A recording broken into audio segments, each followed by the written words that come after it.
The CWA Canada CAJ Award for Labour Reporting recognizes exemplary journalism on labour issues.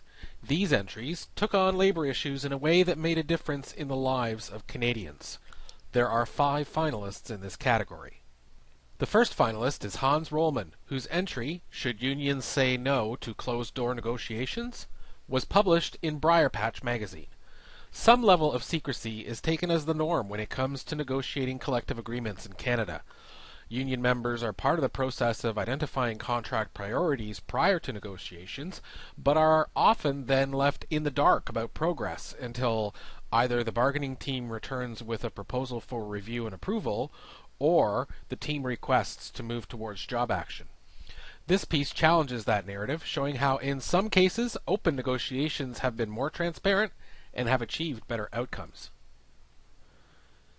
The next finalists are the team members from CBC Montreal, with their entry titled "How a Haitian Asylum Seeker Was Swept Up in a Shadowy Industry of Temp Agency Work." In the piece, we meet Paulo, a pseudonym for a Haitian refugee living in Montreal, who in his desperation for work, jumped into a van one morning and ended up at a meat processing plant.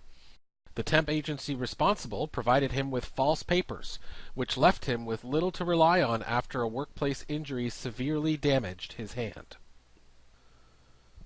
Our third finalist is Alicia Bridges, whose entry "The Grader Operator" was broadcast and published by CBC Radio's The Dock Project. Robert Duhaime killed himself in August 2017 after having been on leave for several months due to persistent harassment from others within his workplace, the regional municipality of Parkdale in Saskatchewan. Bridges digs into the employer's response to a compensation claim and its unsuccessful appeal of that claim. So Daniel, you would say that there's no culture of bullying at the RM, and that... No, I would say that unequivocally. I don't know of any bullying going on at all. Okay. Absolutely don't. Okay. And no sort of verbal abuse that you know I know of? that there's an expectation for you to do your job.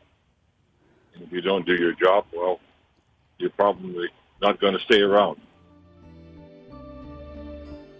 But ultimately, the Workers' Compensation Board's decision is not about how good or bad Bob was at his job. It's about the environment he was doing that job in. The fourth finalists are Andrew Yates and Tim Currengesser, with their entry "The Nature of Work," published by HuffPost Canada.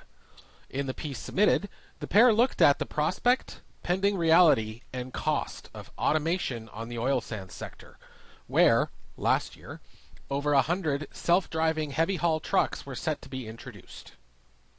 We also have to consider the impact when it comes to labor. Labor is not a cost. Labor is a person. Labor is an individual. And we want to make sure we're taking on that social license when it comes to these operations. You know, we've seen historically what can happen when technological advancements move into an industry and devastate them. And you look at what happened back in Ontario with the auto industry. The fifth finalist in this category is Sharon J. Riley, with a piece published by the Narwhal titled "Life After Coal." As the NDP government in Alberta announced its intention of getting out of coal-powered electricity, Riley spent some time with those still mining the thermal coal that fuels the province's plants. Her piece shows their worries, their thoughts, as people living in a province that seems to jump from one resource-based boom to another. This one, if the plan to move forward away from coal-fired power remains in place after the election, could see 2,000 people out of a job by 2029.